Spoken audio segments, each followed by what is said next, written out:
Feminismus stund nummer 18. Åpenberingen 2,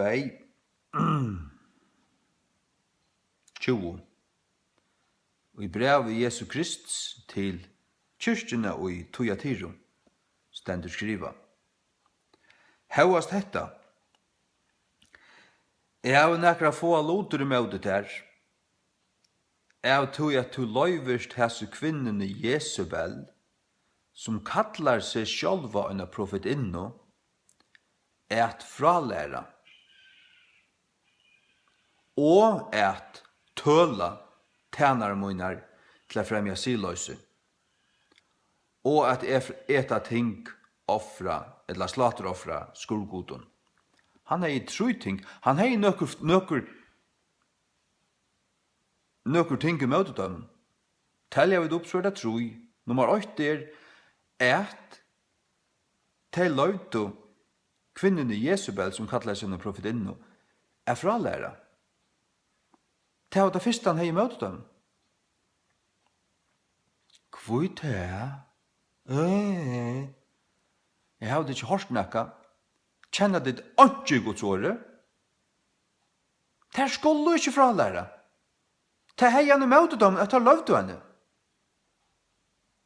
Så Jesus hever til imot i alle møgnøtene fyrjene det som løyva konen er fralæra. Det hever han imot det kun. Det hever han imot det kun. Det hever han vurst imot det kun. Ja.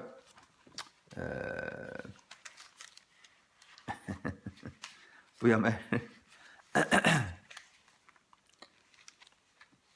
Åpenberingen 2. 20 i King James. Nu skal du høre her.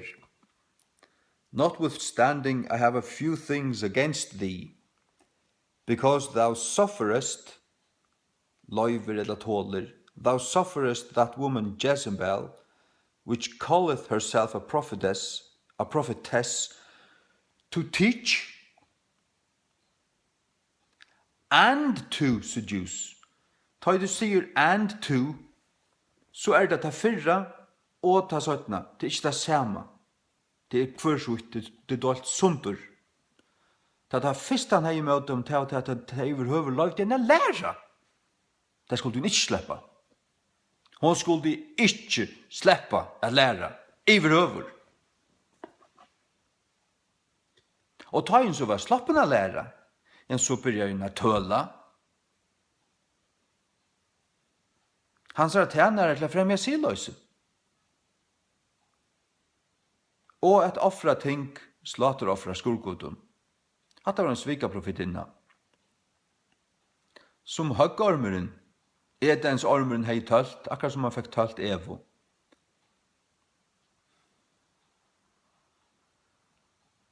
Gjev mer kraft. Og de sutja ikke.